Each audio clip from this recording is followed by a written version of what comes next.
RAID de l'étang de Berre, c'est une association loi 1901 qui est née le 29 2019 et donc qui a pour but de participer à la réhabilitation de l'étang de Berre. C'est une association citoyenne. En réalité, dans l'association, on fait uniquement des événements, que ce soit des événements artistiques, culturels, sportifs, éducatifs aussi. Voilà, de donner de la visibilité à ce magnifique plan d'eau.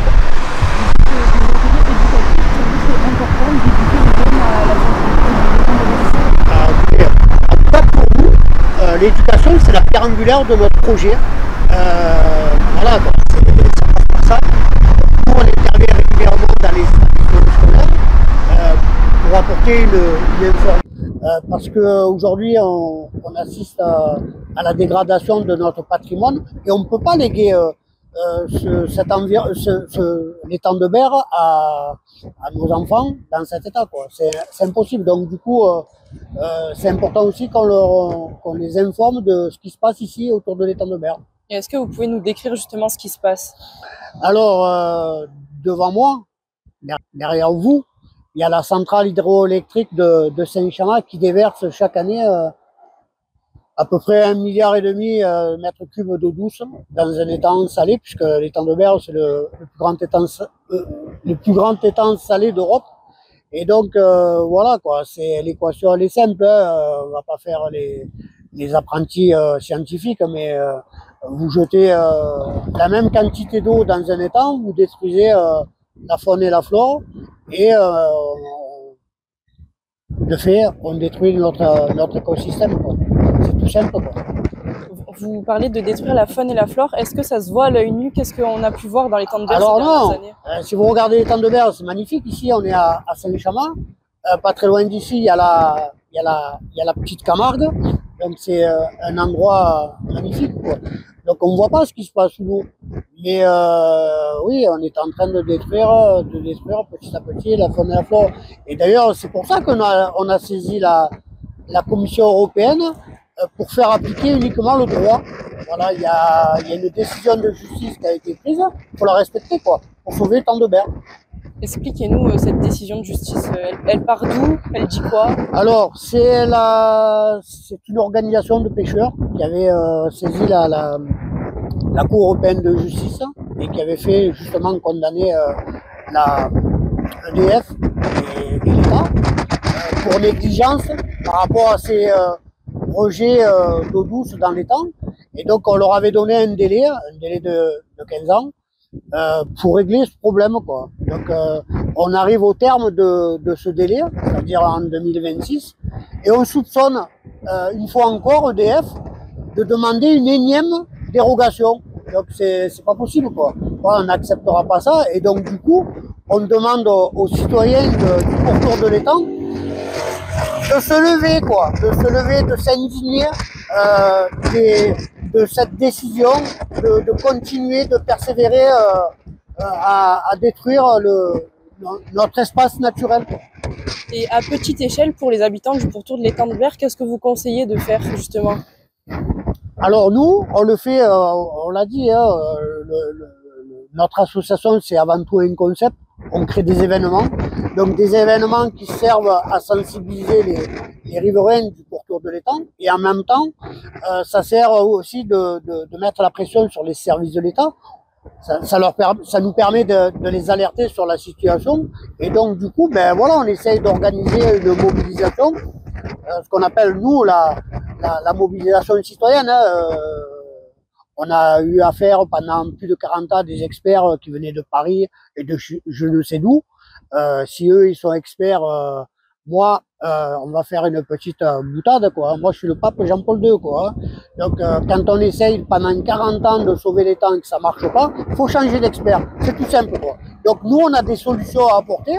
Et donc, du coup, ben voilà, on demande aux services de l'État d'associer la société civile dans le projet de réhabilitation de l'étang de Berre.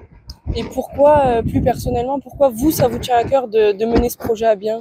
Ben, tout simplement, moi, j'habite pas Saint-Tropez, hein, j'habite Saint-Chamas, et donc du coup, je me baigne dans l'étang. J'ai des enfants, j'ai des petits-enfants, et voilà, quoi, ça me paraît naturel de me mobiliser, de me battre pour sauver l'étang de berre pour les générations futures, quoi. À un moment donné, il faut avoir une certaine cohérence. Moi, j'essaye de l'appliquer, quoi, tous les jours. Voilà, donc je fais en sorte de mobiliser les citoyens autour de l'étang pour que on réagisse et que on alerte les pouvoirs publics. Vous avez peur pour l'avenir de vos enfants, de vos petits-enfants, de cette dégradation générale en fait de l'environnement, du réchauffement climatique, du changement climatique aussi? C'est quelque chose qui vous fait peur? Bien sûr, on va laisser à nos enfants, c'est-à-dire c'est l'homme qui détruit la planète aujourd'hui. Il faut en être conscient, quoi. C'est l'homme qui détruit la planète. Donc il faut former les hommes à ne plus détruire la planète et du coup il faut réparer la planète. Il faut la reconstruire, quoi. Et donc du coup, la meilleure façon de la reconstruire, c'est d'associer la jeunesse, quoi. Et chez vous, est-ce que vous avez vu, du coup, vous êtes là depuis longtemps, est-ce que vous avez vu des changements de la part des personnalités autour de vous, des prises de conscience? Alors, j'ai pour habitude de pas citer les personnes parce que nous, notre adversaire principal, c'est EDF. Il y a une association autour de l'étang qui s'appelle le JPREB, c'est la plus grosse association qu'il y a autour de l'étang. C'est l'association qui réunit les maires du pourtour de l'étang, donc qui ont aujourd'hui scellé un accord avec EDF sur l'arrêt total des rejets d'eau douce pendant les 4 mois les plus chauds. Donc nous, sur le fond, c'est un accord, mais il est largement insuffisant, quoi. Parce qu'on ferme on arrête les rejets d'eau douce pendant 4 mois. Cet été, les maires ont fermé les plages du pourtour de l'étang parce qu'il y a eu une crise d'anoxie. Donc, du coup, c'est pas suffisant. C'est qu'est-ce qu'on fait pendant les 8 mois? C'est ça la vraie question. Et nous, on soupçonne aussi EDF de déverser en 8 mois la même quantité d'eau qu'en 12 mois. Donc, et puis, surtout, il n'y a aucun projet alternatif à ces rejets d'eau douce dans l'étang. Donc voilà, on leur a donné une dérogation de 15 ans pour trouver une solution. Or aujourd'hui, il n'y a pas de solution. Donc voilà, donc du coup, nous, on pense que les choses, elles doivent bouger et on s'active tous les jours à faire bouger les choses, quoi, ici. Donc, vous parliez de crise d'anoxide, il me semble. Oui. Concrètement, c'est un des effets qu'on peut voir au pourtour de l'étang de berre.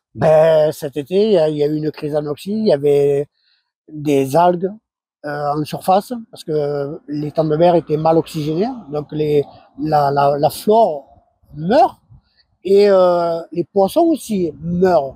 Donc, et ça, sous les yeux de tout le monde, et moi je vois personne s'insurger, quoi, de ça. Donc, il y en a, on joue sur les mots, mais moi je vais vous dire un truc qui est important. La réhabilitation de l'étang de berre, d'abord, c'est une question de sémantique. Il faut faire attention à ce qu'on dit. Les mots, ils ont leur importance. Aujourd'hui, on dit que l'étang, il va mieux. L'étang, il est malade. L'étang, il est malade. Nous, on demande à l'État d'organiser un référendum sur la question de l'étang de berre. Ça fait trop longtemps que ça dure. Ça fait plus de 40 ans. Il y a une dizaine de chefs d'État qui se sont succédés, un certain nombre de premiers ministres, de ministres de la transition écologique, et aujourd'hui on est en 2025, on parle toujours de la même question. C'est insupportable, quoi. Pour moi, c'est insupportable. Voilà. Et à l'échelle plus locale, est-ce que vous pensez que les habitants ont normalisé le fait de voir des algues flotter, de voir peut-être des poissons de temps en temps qui sont morts à la surface?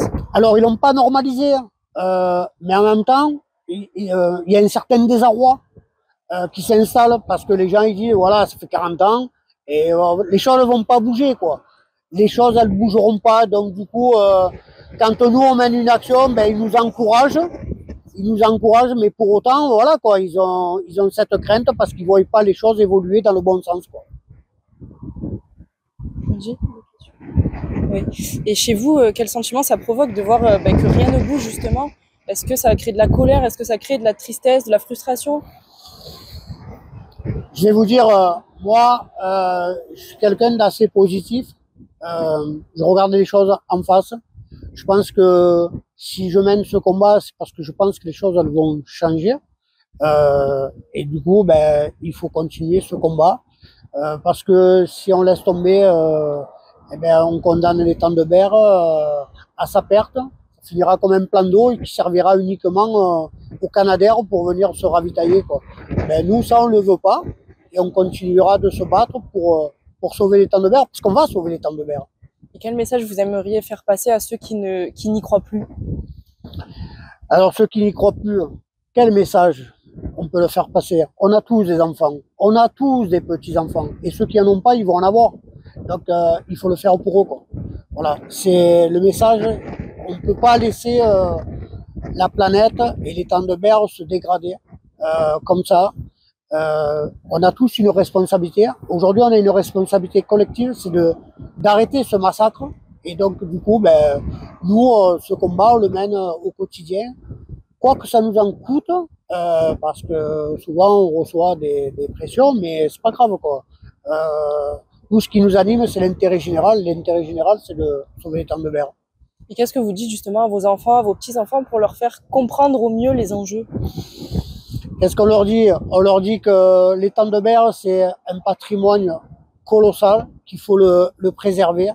Et donc, du coup, ben, quand on passe tous les jours devant la centrale hydroélectrique de Saint-Jamas, voilà, on la pointe du doigt en disant que voilà, c'est eux les responsables de la destruction de l'étang de Berre. Et ceux qui restent silencieux, ils deviennent complices d'EDF. Bon, on a d'autres questions. Bah, écoutez, c'est bon pour nous. On a toutes les questions. Merci à vous. Et voilà, écoutez, en dehors de ça, donc de ce projet-là qu'on mène, moi je sais que pour les épreuves de fin d'année, on a aussi un grand reportage à faire. Et du coup, j'ai choisi ce sujet-là parce que moi je suis habitante de Châteauneuf, j'ai toujours eu entendu parler de ça. Il y a quelques aussi parce que même on a le Jail à Châteauneuf avec toutes les algues sur les plages, c'est une catastrophe tous les ans. Et donc je m'intéressais à votre cause aussi, à ArcelorMittal. Et écoutez, si l'article est pas mal, vous l'enverrez, comme ça vous pouvez le poster. Et si j'ai d'autres questions, je peux... Et la vidéo, c'est pour quand? La vidéo, c'est juste quand on a fini le montage. D'accord. On vous l'enverra.